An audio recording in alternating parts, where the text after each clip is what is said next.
We are live. All right. Good morning, everybody. We are so excited to bring to you another Master Series. So for those that maybe are new attending our Master Series, it's an event that we put together a couple of times a year, really trying to take a hot topic in the market and dive into it with subject matter expertise. So without further ado, today we're going to talk about the market and the economy. Before I get started and kick things off, I do just want to let everybody know that if you would like to get continuing education credits, this is the information for AIA. Feel free to reach out to us after and we can share the certificate and information that you need. So our learning objectives for today, we're going to talk a little bit about the new administration and the politics associated with the economy. We'll talk about the labor market as well as workforce trends. We'll certainly talk about tariffs. Thanks for everyone that submitted your questions in advance. And then generally, we'll talk about the overall real estate market. So I want to start with a quick safety moment. We did recently have daylight savings times, which gave us an extra hour of daylight, which is amazing. It also notes that springtime is coming, and so are possible allergens. So just be aware and alert that pollen, dust, mold, things like that can cause allergies and make you not feel great. So let's try to keep our job sites clean, our houses clean, our cars clean, and do the best we can to support each other. All right, so let me introduce today's topic and then also talk about our panelists. So we have Anirban Basu joining us from the SAGE Policy Group.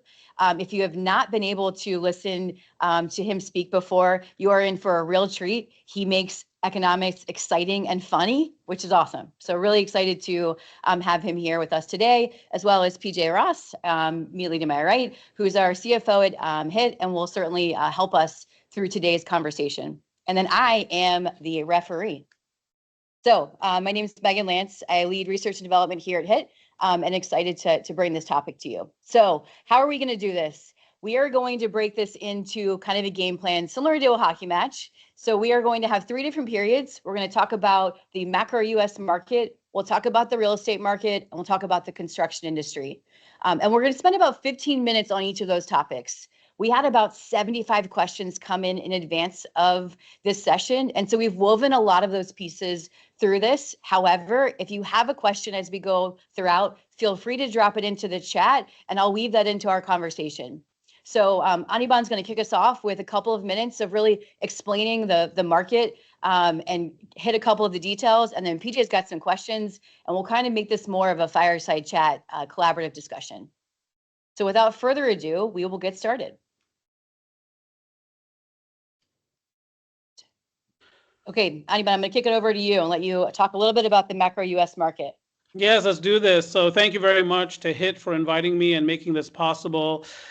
This is an abbreviated version of my presentation. My broader presentation is entitled Monetary Masala, which is a play on a 1991 film called Mississippi Masala, starring Denzel Washington, recently named by the New York Times, as the greatest actor of the 21st century. His co-star, the Indian-British actress Surya Chowdhury. So you're going to see some reference to Denzel Washington, which will appear like non sequiturs in this abbreviated presentation. Nonetheless, let me get into the economic data. Next slide, please. The most salient aspect of economic life in America is right here. Now, I know that we're going to talk about tariffs. So all the talk is about tariffs. I get that. The stock market's down this morning, so on and so on. We'll get to all of that. But I want to first establish a baseline. And coming into this period, of course, the most noteworthy aspect of the US economy, one could argue at least, was that excess inflation, meaning inflation above the Federal Reserve's 2% target. And we've been living with that now for about 4 years. That burst of inflation shows up in early 2021 initially, and it's been with us ever since. Now, inflation is not as high as it used to be, but it's still not back to 2%, and that's what this slide gets at. 2 measures of inflation here, 12-month percentage change in prices is measured by these key indicators. The green line represents your core consumer price index. Core means, of course, all items in the consumer price index minus food and energy. We economists often like to look at core measures of inflation because food and energy prices are A, volatile, but also B, susceptible to non-economic factors such as natural disasters, weather, and of course, geopolitics. So to get a pure measure of economic inflation, we often look at these core measures. Just got data yesterday on the consumer price index. As you know, they came in quite benign. But as it turns out, inflation is still meaningfully above 2% on a 12-month basis, up 3.3%. This slide goes through January. Yesterday's data for February shows that inflation on a 12-month basis up 3.1%. Stock market was quite pleased by that. Update on the markets yesterday, but not so much this morning. Now, the blue line underneath that represents the favored measure of the Federal Reserve, the core PCE deflator, the core personal consumption expenditures deflator. That says inflation running at around 2.6% year over year, still above 2%. And based on the readings we received the last couple of days from the consumer price index and the producer price index, there are certain components of those indices that factor into the personal consumption expenditures deflator. And those particular components came in hot. So even though the PPI this morning and the consumer price index yesterday didn't come in hot, and actually less than anticipated for both measures, if you look at the components, those came in hot. So many analysts are expecting that the PCE deflator, when those data come out on the 28th of this month, that'll come in hot, and that could be a bad day for the financial market. So we still have this inflationary problem. Next slide, please. Now, of course, the consumer is of central importance always. There's 70% of aggregate demand.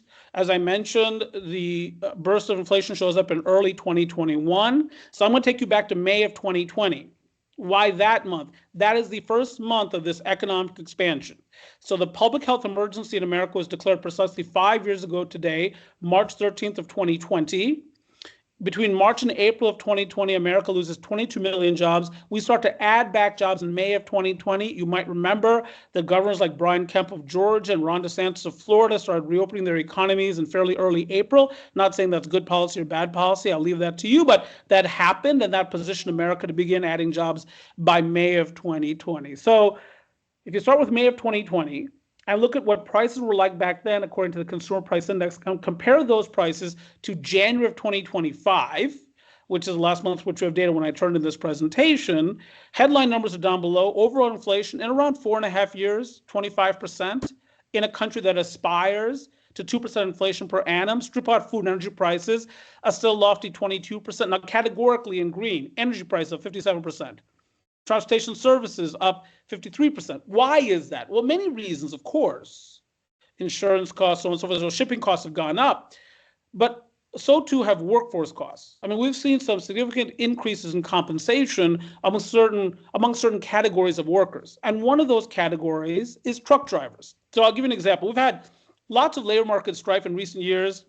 We had strikes among actors and writers. Of course, we had the Oscars last week. We had strikes among members of the International Longshoremen's Association back in October. Lasted just 3 days, but it was a headliner. Of course, strikes among Boeing machinists. Now, some negotiations have not ended in strikes. Let me give you an example. The negotiations in 2023 between the Teamsters Union and United Parcel Service, those negotiations produced a 5-year agreement. And during the 5th year of that agreement, the average full-time UPS truck driver will be earning $170,000 per year. That's $170K.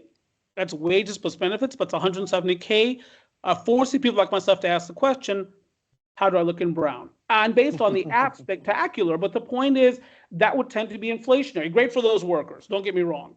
And I'll talk about those workers in the context of construction wages later on during the presentation. Food prices up 25%. Shelter, which includes things like apartment rents, up 26%.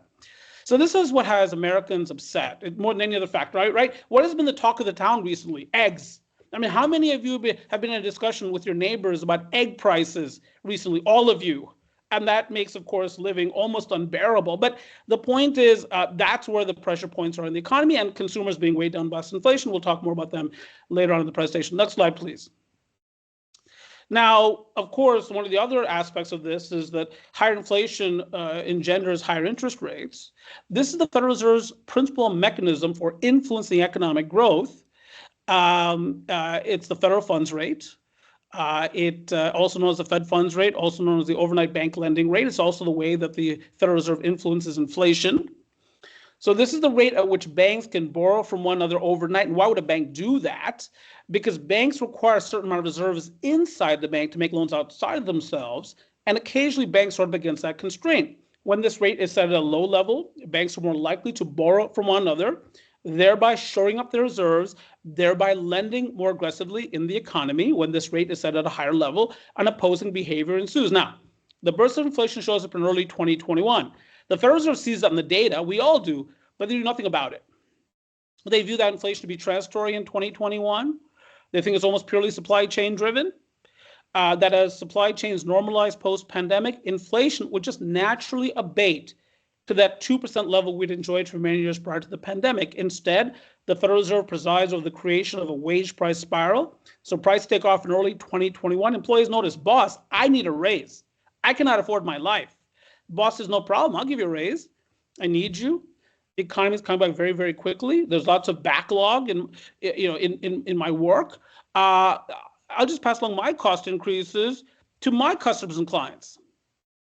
Wage price spiral. Now, after about a year of this, the Federal Reserve starts to push back against inflation. March 17th of 2022, the interest rate hiking begins. Even then, they only dip their toes in inflation-fighting waters. That day, raising rates 0.25 percentage points, but next meeting 0.5 percentage points. Next 4 meetings consecutively, 0.75 percentage points each meeting, then back to 0.5, then 0.25, then 0.25. May 3rd of 2023, 0.25%.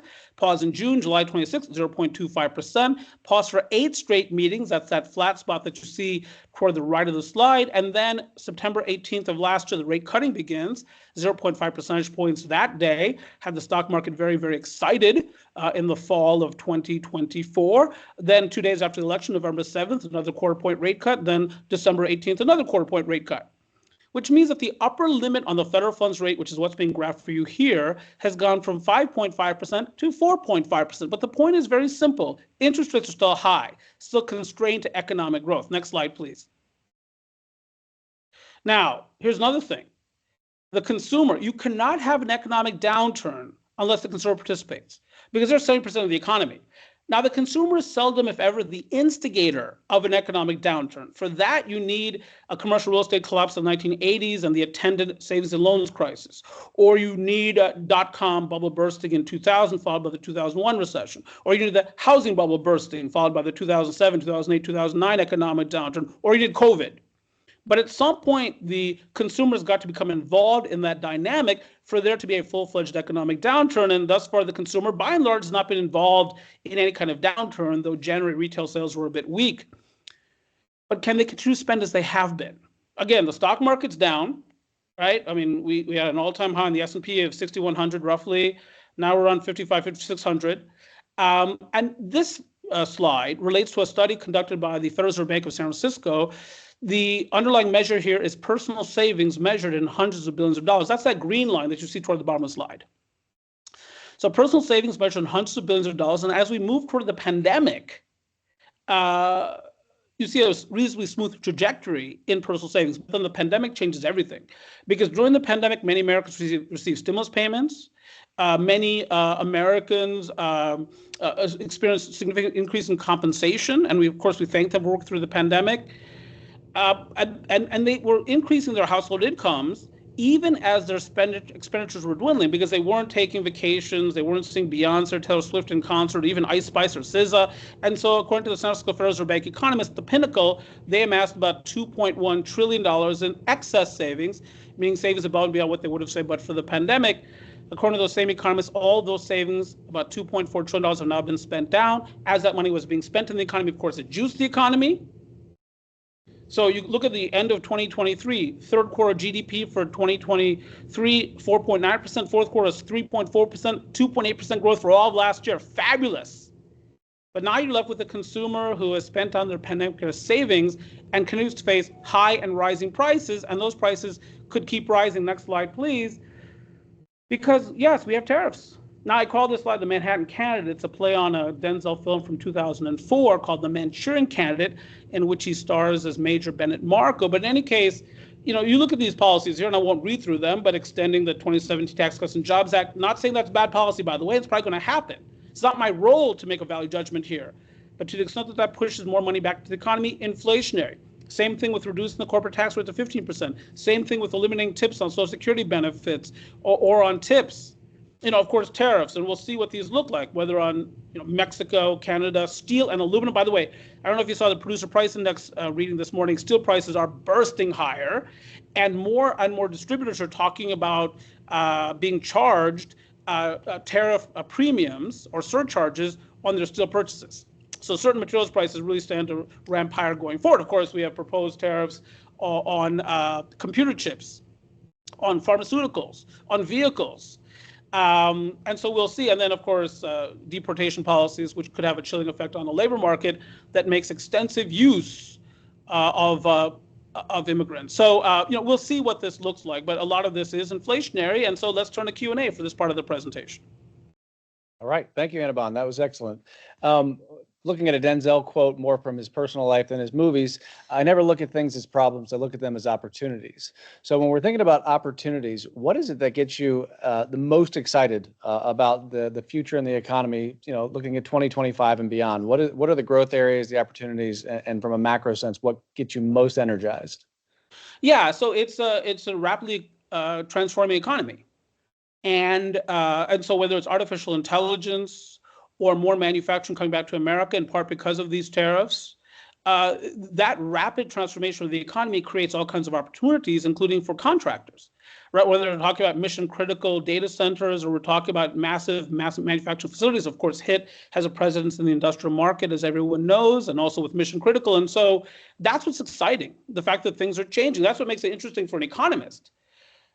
What is less exciting, of course, is the fact that interest rates are high, project financing costs are high, and that's forestalling a number of projects that would otherwise move forward. But at some point, interest rates are going to fall, and that's going to unleash a bevy of activity as projects currently on hold move forward. And so lots to be thankful for, of course, and lots to be excited about in the U.S. economy.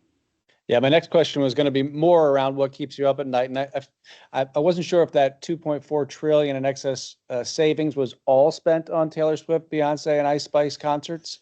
But are there other things outside of the interest rates that give you pause or concern, or do you feel like there's an impermanence factor, and these are all temporary things that cyclically will go away? Right. So look, in August of 2023, the average Taylor Swift concert ticket purchased on resale, and that's why people buy them on resale, sold for $1,619 per ticket. So my guess is that most of that $2.4 trillion was spent on Taylor Swift concert tickets. But we don't know. To really understand where the economy is headed, you would have to read the mind of Donald John Trump. I mean, what's the end game here? On April 2nd, we'll have those reciprocal tariffs imposed according to the timetable. And so you'll see a general increase in tariffs across the board because other nations generally maintain higher tariffs on American goods than we maintain on their goods. And so we're going to see some equalization there. Our tariff rates are going to go higher, and we'll see how Europeans and Indians and others respond, just as Canadians and others have tried to respond in recent days. And so is the goal here to try to bring down tariffs against U.S. goods by putting tariffs on their goods and then saying, look, you lower your tariffs, we'll lower our tariffs, because that's very powerful. If that's the end game, and by the way, one of the principal fans of tariffs was Vladimir Ilyich Lenin. He loved tariffs because he loved to protect Russian industry from competition. One of the people who despised tariffs the most, Ronald Reagan. Ronald Reagan said that tariffs in the short run might be useful to protect vulnerable industries, but in the long run, very damaging. So if Donald Trump will take a page out of the Ronald Reagan textbook, then the notion is that these tariffs are short-lived, that the goal is to get foreigners to reduce their tariffs on U.S. goods, and that at the end of the day, we have more room for exporting U.S. goods. And if that's what happens, watch out, this economy is going to take off. But if the goal here is simply to punish foreign nations for perceived misbehavior and taking advantage of America, then of course the economic outlook from my perspective is much dimmer. Yeah, lots of opportunity. Megan, you had a question online? Yeah, one just came in, really referencing the producer price index, which you alluded to as really being a better cost index of cost inflation impact. Do you feel like that's the same for construction? Yeah, right. So the producer price index is a reflection of what? It's a reflection of the prices received by producers, whereas the consumer price index is the price paid by consumers. Now you might say, Anirban, that should be the same number, right? What we pay is what somebody else gets. Not so fast, because let's take an Uber driver.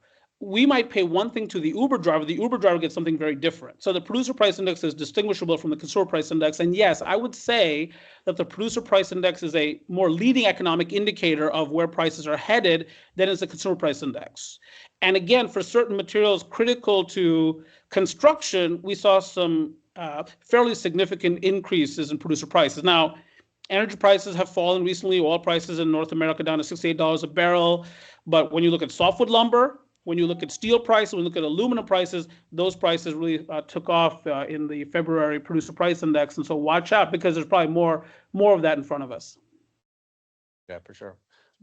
Anything else? You go. No, I think we're good Next there. period? Let's All right. head into period number 2. All right, let's go. Number 2, real estate market. Let's do it. Why not? Next slide, please. So let's talk about the real estate market.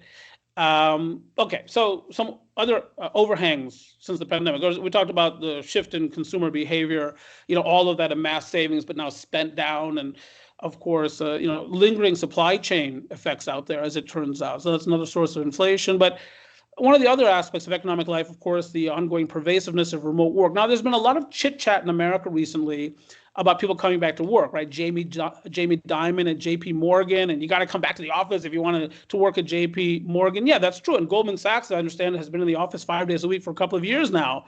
So we see that in financial services, but in many other industries around the country, and many regions around the country, remote work is still the rule, including in American technology fields. And so these are the highest office vacancy rates as measured by CB Richard Ellis as of the fourth quarter of 2024, and they're massive. In San Francisco, close to 37%. Los Angeles is a massive office market, almost a quarter vacant. And by the way, fourth quarter data, so this is pre-wildfire. Right, so, and now we care, of course, about the building owners. Many of them are customers and clients, so they suffer higher vacancy, lost rental revenue. We don't love that. But we also care about the bank's exposure to some of these losses. So let me give you an example of what's happening. About 5 months ago, the Wall Street Journal penned an article featuring downtown St. Louis. Now, St. Louis, of course, is a beautiful, historic American city. And the tallest building in downtown St. Louis is the 44-story AT&T building. In 2006, that building sold for $205 million. It just sold for $3.5 million. Now, somebody takes that loss. It could be a series of equity holders in that building, chasing that valuation downward from purchase to purchase. But of course, that could be some bank's collateral. In my own city of Baltimore, 1 South Street, which is a prominent fixture on our skyline, sold in October of 2015, which is an important date because our unrest, the Freddie Gray kinds of issues in Baltimore, took place in April of 2015. So in October of 2015, purchase price would have presumably recognized those street level dynamics in Charm City. And so that building sold for $66 million. It sold during a recent summer for $24 million. And a major US bank took a haircut on that deal. And that's the issue here. Now, one of the things I do is I serve as the chief economist for the Maryland Bankers Association. So I talk to a lot of bankers, and they say to me, Anirban, we do not use the words extend and pretend. We don't do that. But we do extend and amend. Meaning, if we have a building owner that's struggling with their monthly payment, we'll extend their loan terms. We don't want to take the building. We don't want to foreclose on them. Of course not. And the notion has been that as interest rates fall, a lot of these building owners will be refinanced into lower interest rates and therefore lower monthly payments. What's the problem here? Interest rates are not falling. And so that refinancing window is closing. And so now as a banker, the longer one waits to foreclose, the more money that could be lost because the underlying collateral is losing value. Next slide, please. So let's talk about the housing market briefly, and then I'll get back to commercial real estate. So this is the S&P Case-Shiller Home Price Index. It's a reflection of home sales prices. And this is something that's really surprised me. I'll tell you a couple of things that surprised me, honestly. I'm admitting this. First, when the upper limit on the federal funds rate went from 0.25% to 5.5%, what did I think? My goodness, U.S. economy is really going to soften. Right, that's what I expect for 2023 and 2024. Really didn't happen. U.S. economy was fabulous. It was the envy of the advanced world. Right? Lots of talk about American exceptionalism during a period of high interest rates. Here's something else that happened. I did not expect home sales prices to take off while interest rates were high. You see the period around 2020, 2021 there on this slide, the pandemic era. That's a 35% increase in U.S. home sales price over a very short period of time. But of course, during the pandemic, our behavior changed. because we were spending more time at home, so we wanted more house, we wanted more square footage. We wanted room for home offices and home gyms. We wanted one room just for the Peloton. I mean, that's how we Americans choose to live. I mean, anytime you see a Peloton commercial, the only piece of furniture in that room is the Peloton. I mean, that's what we Americans want. You buy a Peloton, you put it in a room, lock the door. And then, of course, when people visit, you open the door, you splash some water on it. You know, many of us have done that. But then, of course, pandemic ended, and mortgage rates took off. So what was I thinking? That we'd give back a meaningful chunk of those home sales price gains. You can see from the slide, home sales prices have never been higher. What did I fail to appreciate? What did I get wrong as an economist? I understood there'd be fewer buyers with higher mortgage rates. What I failed to fully appreciate was how few sellers there would be. Because if you're sitting in Duluth, Minnesota, or Kankakee, Illinois, with a 2.75% 30-year fix, where are you going? So not many buyers out there right now, but not many sellers either. And in a country with a structural shortage of homes available for purchase, you end up with a high equilibrium price. Now, next slide, please.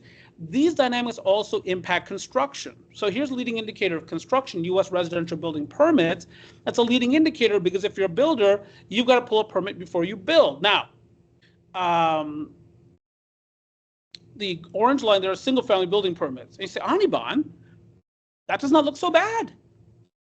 And you know, one of the things that we've observed is that the people who've really dropped out of the home purchasing marketplace are those millennials and Generation Z, the youngest members of our workforce. Because, you know, 30 fixed mortgage rates really recently have been around 6.6%. And some of us would say 6.6%, that's not high, because I can remember mortgage rates were 18%. I can remember when they're 15%. Fair enough. But to millennials and Generation Z, those mortgage rates are enormous. So that's who's really dropped out of the marketplace. They don't want to transact at those rates. Or they can't transact at those rates. They don't have the money, the down payment to do that. And so, you know, you look at single-family building permits. Let's stick with the orange for now. Single-family building permits, you say, Anirban, we are pulling more permits as a single-family building community than we did in 2012, 2013, 2014, years of economic growth. Why? The millennials are our most populous generation now because there are so few existing homes for sale. Single-family builders are spying opportunities to meet unmet demand, including among millennials. So if you look at the recently constructed American homes, the newly built homes, they're actually shrinking in terms of average square footage for the first time in years. Why? Because less square footage, fewer windows, meet millennials where they are in terms of their purchasing power. By the way, the oldest of the millennials this year will turn 45. But again, many of them are having trouble transacting, which takes me to the green line. That's multifamily building permits, and that doesn't look so good. You say, Anirban, how is that possible? The millennials, you just said, our most populous generation, are about to turn 45, some of them this year. But they can't live with their parents forever. Well, they can try, but they shouldn't. So they're going to be leasing apartments. You say, under such economic and demographic circumstances, I would expect multifamily building permits to be quite strong. What's going on? Here's what's going on. Project financing is becoming more onerous, right? Interest rates are high. And even on a pro forma, a developer can only raise rent so high.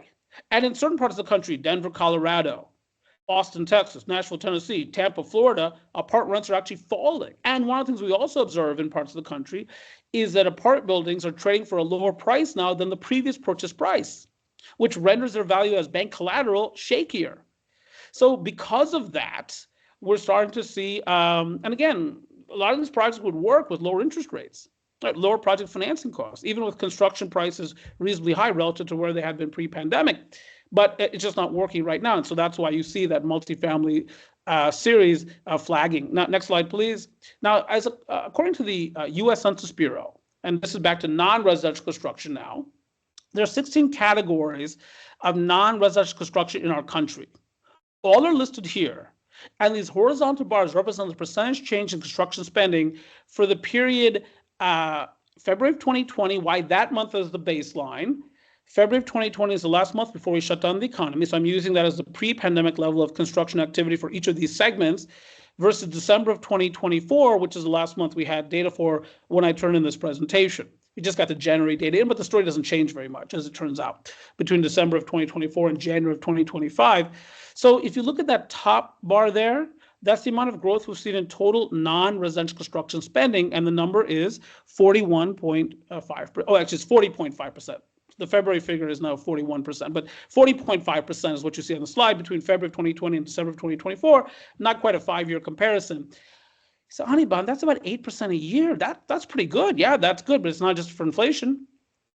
If I adjust for inflation in real terms, the number is around 2%. So it's not that users of construction services are purchasing that much more in service. They're just paying much more for each unit of service that they are purchasing. That's the construction cost inflation that we've seen since the start of the pandemic. For various reasons, workers are more expensive, materials are more expensive. Even though we've seen occasional declines in softwood lumber prices and steel prices, they still remain meaningfully higher than they were pre-pandemic. Now, you see the green colored bars there? Categorically, where's the growth been? Manufacturing. That's supply chain coming back home. And I expect that to continue.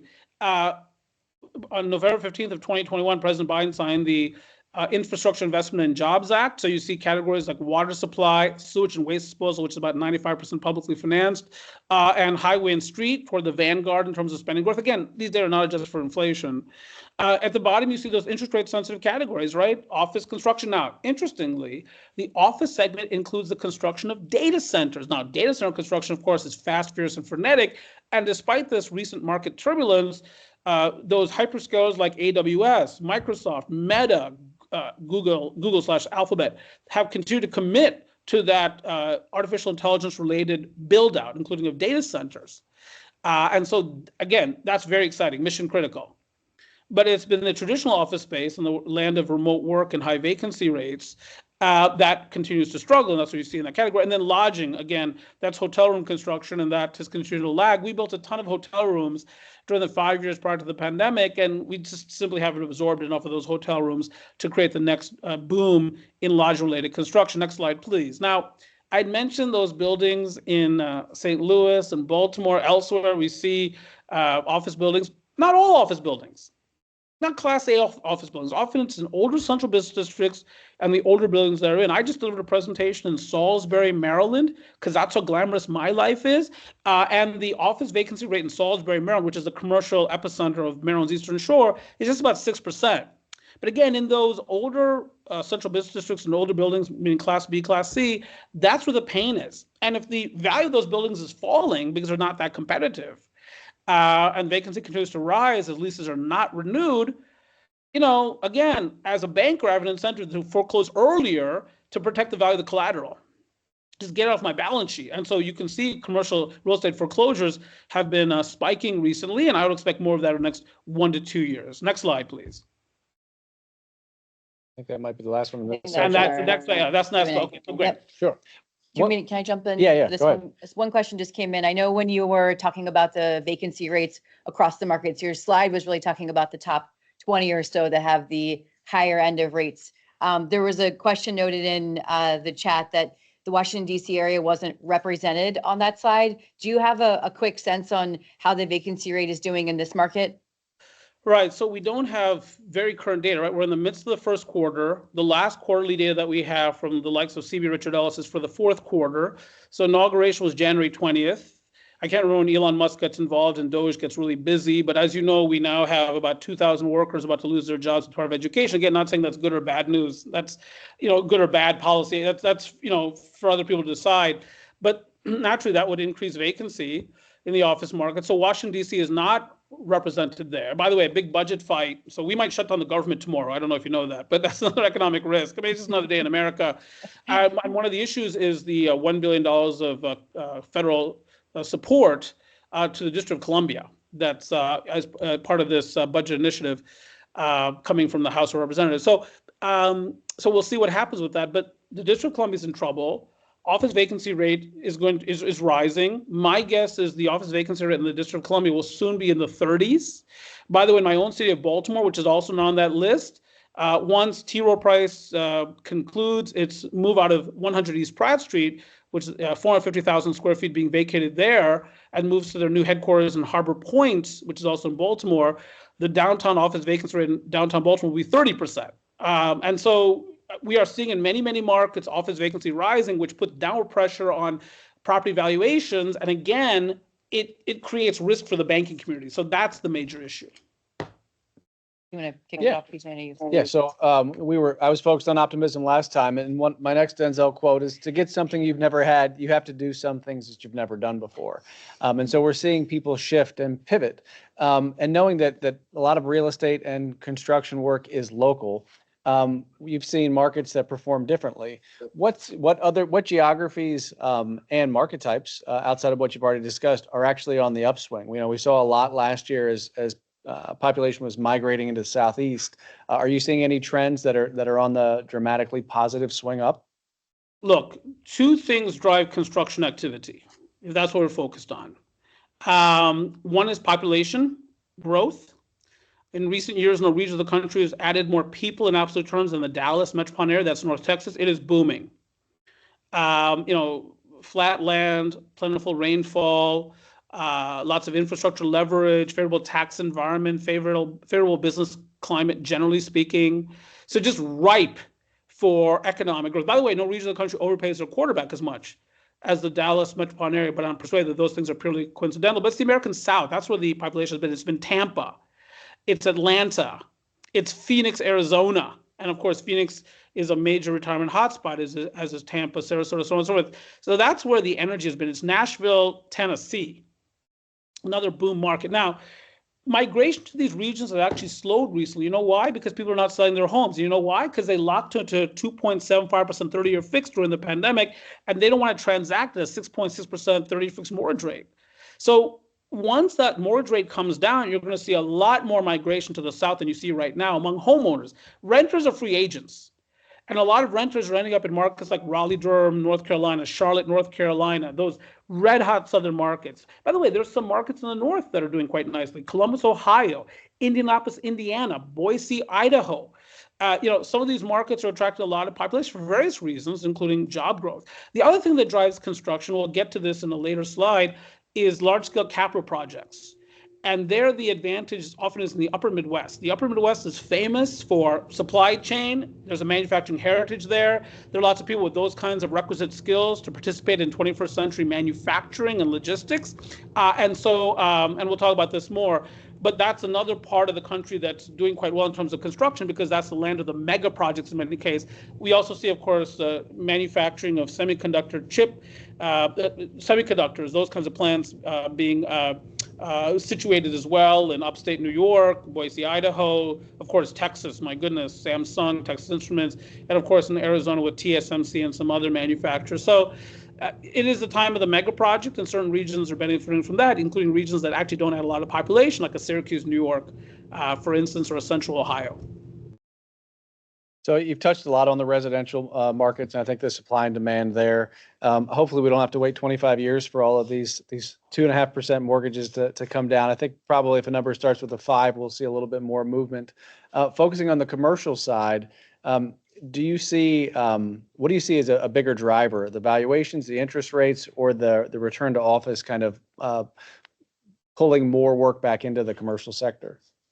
No, I think it's really, a lot of people tell me about the return to work, and there are a lot of CEOs who are convinced that workers need to be engaged. That's sort of the Jamie Dimon story about innovation, communication, so on and so on. You need to be in the office to get promoted, all those kinds of things. You need to network. But I got to tell you, a lot of these younger workers don't really care for that. They prefer remote work. It's what they have now lived with in their professional lives. And so I just do not think that that's what's going to save.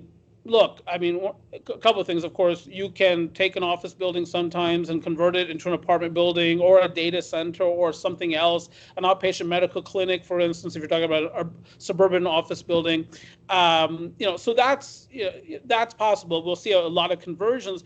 But one of the groups I think will be very, very busy going forward are demolition contractors, because a lot of space needs to be adaptively reused. And if it can't be, if the structure does not accommodate residents, for instance, many office buildings won't, right? The egress, ingress issues, parking issues, ceiling heights, whatever it happens to be, then of course it's a tear down situation. A lot of malls are going to be torn down and turned to mixed use projects going forward. Now, again, to make those projects work financially, probably it will help to have lower financing costs. And we're not there yet, whether we're talking about bank credit or private credit.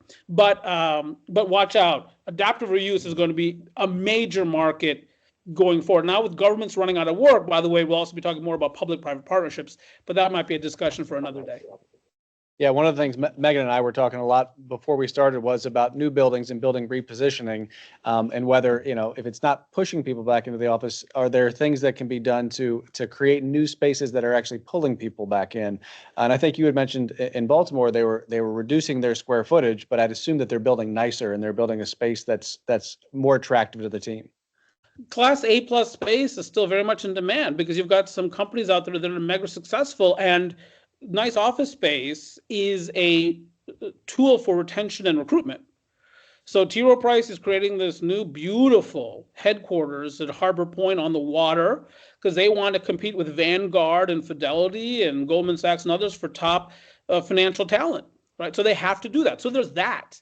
Again, the issues are those Class B and Class C buildings. Those are not going to be the kinds of buildings that attract those tier one tenants. And there's a lot of space out there among those buildings that won't be occupied. And now, of course, with many government agencies shrinking in various parts of the country, my state of Maryland has a $3.3 billion fiscal shortfall. At some point, we're going to have fewer state workers. Many of those state workers work in downtown Baltimore. So guess what? You might see more vacancy because not just because of the federal government, but because of state government at some point. So, you put all this together. My goodness, we don't even know what the effect of artificial intelligence is going to be on accountancies, on data, I should say on computer programmers and others that presently use office space. You can see a lot of dislocation in office market America. All right, referee, let's move. Yeah, let's move to the next period, and then we can wrap up with some more Q&A at the end. All right, let's dig into construction. All right, let's move to the next slide. Let's do this. Okay, hey, again, interest rates, the story here. This is U.S. construction job openings. Now, many contractors will tell you their number one challenge in recent years has not been finding work. It's not been about maintaining backlog. It's been about getting through the backlog because they don't have enough workers to do it. Of course, America has the structural shortfall of production workers. Manufacturers face the same issue. We just have not trained the industrial workforce of the 21st century. So we don't have enough welders and pipe fitters and so on and so forth, and carpenters and electricians, HVAC professionals, you name it. But higher interest rates and project financing costs are taking their toll on the construction segment. So this is U.S. construction job openings. It comes from the JOLTS, the Job Openings and Labor Turnover Survey. It's a quite lagged survey, so the last data point that we have here is for December of 2024. But coming into 2024, we had about 456,000 construction job openings in America. The December number was 217,000. Now recently revised to 215,000, but the point is much lower. And what's my thesis here? Again, and a lot of this, by the way, this loss of job openings is among residential contractors because mortgage rates are high, multifamily segment is really slowing down. Office market is still weak in terms of new construction as a general proposition. And so you put it all together, it's a sign of economic weakness. Next slide, please. Now, I say, Anibal, are you saying that construction wages are not going to rise very rapidly because the number of construction job openings has fallen? They probably won't rise quickly as they have, but they'll continue to be upward pressure on construction wages. So this is the U.S. construction wage premium. So historically, construction workers, and by the way, this analysis is just for production workers, right? This is not for supervisors or managers, just production workers. But historically, the typical construction production worker has made more than their private sector counterpart. And why is it? They have to be specially trained. They often work unusual hours, have to often wake up very early in the morning, and they often are exposed to the great outdoors, right? It's a discomfort. So the black line that runs across that slide, you see that line there? That represents the construction wage premium, the amount by which construction workers exceed in terms of compensation their private sector counterparts for the 20 years prior to the pandemic. And the pre-pandemic 20-year average construction wage premium, construction worker premium, was 21.7%. Now the green line superimposed upon that represents the wage premium at any given moment. And the last reading here is for January of 2025, and the reading, as you can see here, is less than 19%. You say, Anibal, impossible. Construction workers have never made more than they make right now. That's true. But other occupational categories, in many cases, have experienced even larger increases in compensation, which brings me back to that UPS truck driver. I do not begrudge that UPS truck driver that level of compensation. These are very special people. Have to be able to drive a large vehicle, have to be able to park it, have to lift heavy objects all day long, as much as 70 pounds, and pass a drug test. Most Americans cannot do all of those things, but construction workers can. They can drive a large vehicle, they can park it, they can lift heavy objects all day long, and they can pass a drug test as a general proposition. And so given competition from other segments of the economy, and by the way, one of the industries in which construction workers often relocate to is the energy sector. I expect to see a lot more energy production in America during the years ahead, whether it's oil production, natural gas production, so on and so forth. Even coal seems to be making a comeback. And so that's going to create even more competition for those very skilled construction workers going forward. Next slide, please. Now, this is construction employment growth. So for the 25 large metropolitan areas. And again, one of the principal drivers of construction employment growth is overall employment growth. And one of the drivers of overall employment growth is population growth. So you'd say, my goodness, the regions adding the most construction jobs probably are the ones that are adding the most population.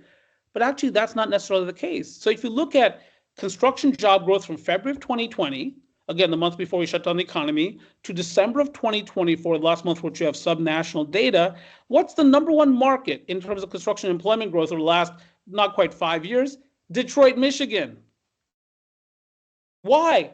Supply chains coming back home, manufacturing's coming back home, and the upper Midwest is a beneficiary. At number 5 is St. Louis. At the bottom of the first column is Minneapolis. Top of the second column is Chicagoland, right? 4 of the top 14 markets here are Midwestern markets, not because population is growing, but because there are large capital projects taking place in these markets as more production comes back to America. Now you see some rapidly growing markets in terms of population here, Phoenix, San Antonio, Miami, of course, Charlotte, Tampa, Atlanta, those booming southern markets, Dallas. But again, very interesting, the transformation of the U.S. economy. And I think you're going to see more supply chain come back home because both the Biden administration and the Trump administration, both Trump 1.0 and 2.0, are so fixated on that. Public policy is driving that result, whether it's with respect to steel, aluminum, vehicles, you name it. But heavy manufacturing generally, I think, is going to come back more forcefully to America. And of course, many multinationals are announcing major investments in America because they understand that these tariffs probably are going to work against them if they continue to produce all of that equipment or those vehicles abroad. So next slide, please. Summing it up, because we're roughly out of time for this presentation, but of course we'll have some time for Q&A. Out of Time, by the way, is a 2003 Denzel Washington film, also starring Eva Mendes, but I won't mention her anymore. So could U.S. economy surprise to the downside? Oh, you betcha. So I think it's too soon to proclaim that recession is coming. A lot of talk about the R word recently, of course. JP Morgan economists recently revised their probability of recession this year to 40%, Goldman Sachs up from 15% to 20%. That sounds about right. One of the things I've learned over the past 2 years is the U.S. economy is amazingly resilient, much more resilient than I thought 2 years ago. That it took those high interest rates on and it stared those high interest rates down and continued to expand quite rapidly. But at the same time, inflation is poised to stage a comeback, and part of that, of course, is a tariff story, and we're already starting to see some effects of that in the producer price index. And I think you're going to see that more in the PCE deflator released on the 28th. Watch for that number. It's a market mover. Interest rates, therefore, stand to be higher for longer, which, all things being equal, is not great for construction activity in the near term, at least. Many consumers now exhausted financially. We talked about that loss of pandemic era savings, the spend down, and their circumstances could worsen because prices continue to rise. Our asset prices are overextended. Of course, we've seen a lot of volatility in financial markets. Yesterday was a good day, but today not as much. And so we'll see what that looks like going forward. Right now, the Dow is down 367 points, the S&P down 54 points, or nearly 1 percentage point. So forecasts for growth in 2025, but there are risks, including rising interest rates as the Federal Reserve is unable to cut rates because of elevated inflation and because perceptions of risk are growing, including among lenders, and falling asset prices because of all of the dislocations created by all of this uncertainty facing various businesses. And so with that, I think I'm done with my presentation part, the formal part of the presentation. We can just turn to Q&A. Yeah. Great. So my last Denzel quote is, don't just aspire to make a living, aspire to make a difference. And I think a lot of people in our industry Dr. Basu, I can tell you don't do this just to make a living. Like you do it to make a difference and you care about it. You're passionate about it. You talked a ton about the construction labor market and the challenges we see there. One of the things that we talk about as we kind of get into the economics is really supply and demand. And one of the things we've seen a continuing demand for is data. All of us as individuals and businesses, we seem to have a growing demand for data and therefore data center and related industries. With this increase in demand, do you foresee any deregulation or policy changes from the current administration that will impact these areas and then other areas around energy production, energy transmission? No question. So, I mean, one of the big issues, of course, maybe perhaps the biggest around data center development is where does the electricity come from? Where does the power come from?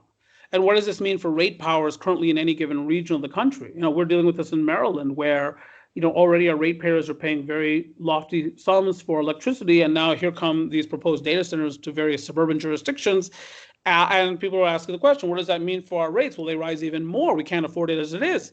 At the same time, the nation needs these data centers, right? We want to be at the commanding heights of artificial intelligence. We want to have the fastest data processing speeds, the most data storage capacity, all these kinds of things, right? So we're going to need that power.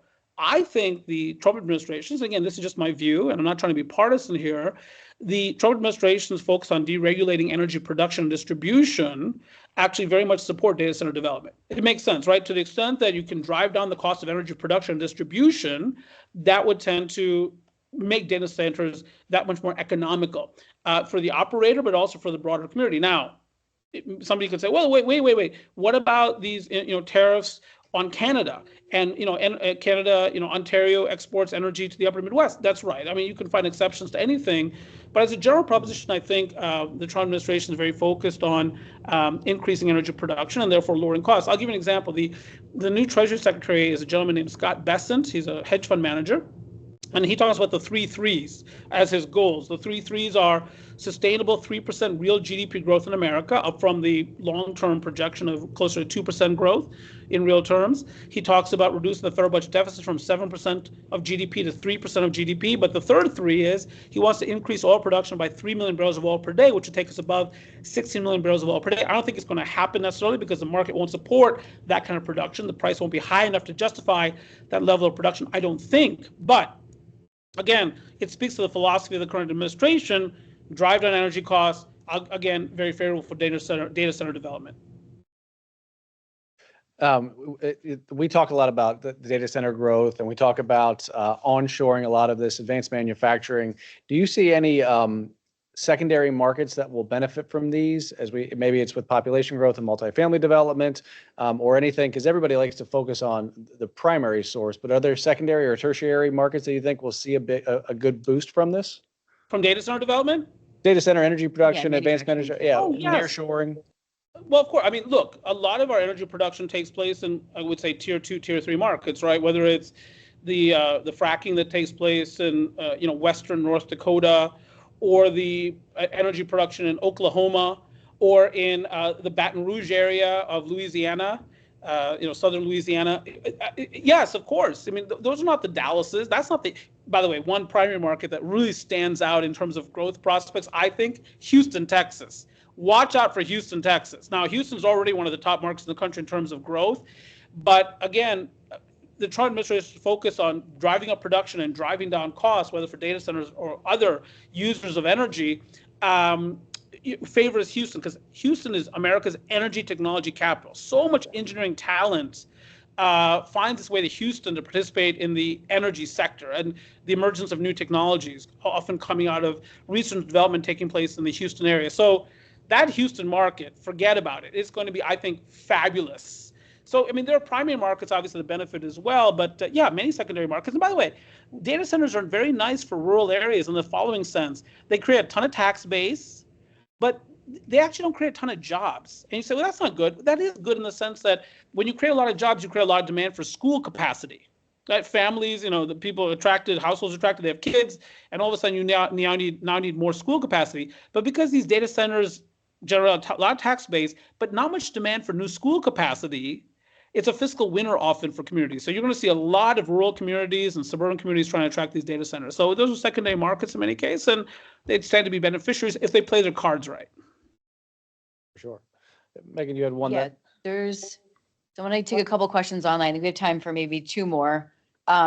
First is there's a question online about given the reduction in medical reimbursements and also reduction in the grants for research, what do you think the outlook is for both the healthcare and the higher education market? Not great. Not great. Look, I mean, I come from Baltimore. The number one recipient of NIH grants that are at risk because of newly emerging policy from Washington, D.C. is Johns Hopkins University and Medical Center. And, people are scrambling there. People are thinking about having to shutting down their labs, their research laboratories, because they're not going to get those NIH grants or Food and Drug Administration grants, so on and so forth. And so the outlook there is not great. Now, of course, a lot of research and development takes place in private pharma, big pharma, whether it's Pfizer or Moderna and so on and so forth. Now, they benefit from federal grants too, but they generate free cash flow that can support research and development efforts. So those places are less affected, but it's that institutional research that stands to be negatively affected. And I would think that all things being equal, this slows the level of innovation in the U.S. biotech industry, and that's concerning. But research and development is very, very expensive, right? The lab equipment, the wet lab space, all those things are very expensive. So if you remove that kind of support, the outlook is not nearly as good. So right now, the outlook is pretty dire for that segment. It's still pretty early to see if that's a temporary change or if that's a mid to long term. Yeah. Absolutely correct. That's fair enough. That's fair. I'm just talking about the most recent information, but you're right. Sure. Policy can change very, very quickly. And that's why I went back to earlier, that concept of impermanence. So while we see a downswing, that could be a temporary, it could be a longer term, but it could be temporary. We could see those things come back. Megan, there's one item on here, we've talked about interest rates being higher for longer, but is there anything that you could see, and again, this may be the art of the possible, in terms of a spark that could more rapidly reduce those interest rates and accelerate maybe some of those shovel-ready projects? Oh, yes. Look, I mean, the Trump administration folks are saying, the Commerce Secretary, others are saying, look, don't judge us by the first, second, or third quarter of 2025. Judge us by the fourth quarter. So what they have in their mind is, right now, they're pushing forward with this tariff policy. Their plan might very much be the Reagan playbook, which is, yeah, I'm going to put tariffs on you now. You're going to reduce your tariffs, then I'm going to reduce my tariffs. And all of a sudden, those inflationary pressures abate. All of a sudden, the Federal Reserve sees better inflation data. All of a sudden, interest rates start to come down quite quickly. Back in September of 2024, when it was thought that Kamala Harris might have a chance to win the election, the conventional wisdom in the bond market was the Federal Reserve would cut rates 6 times in 2025. That's meaningful. Now, many people are saying maybe 0 times in 2025. We'll see. The bond market says actually right now 3 times. So we'll see. But if we get good news on tariffs, and I'm an economist, so I don't love barriers to trade. I love fair trade, but I also like lower trade barriers as a general proposition. If we see that news, we see interest rates come down, watch out. The stock market will take off and a lot of these shovel-ready projects move forward, and we have a brilliant 2026 and 2027 in construction for the broader economy. That's the dream. And it is possible. I can live with that dream. I can do. All right, I think we are right at time, and we do like to deliver on time. So I am going to call it. Thank you so much for supporting us today and having this conversation. I also appreciate kind of the new format of more of a Q&A style. I think it was really productive. For those of you that had questions online that we didn't get to, we'll make sure and reach out to you with answers. But thank you so much. I hope everyone has a great day.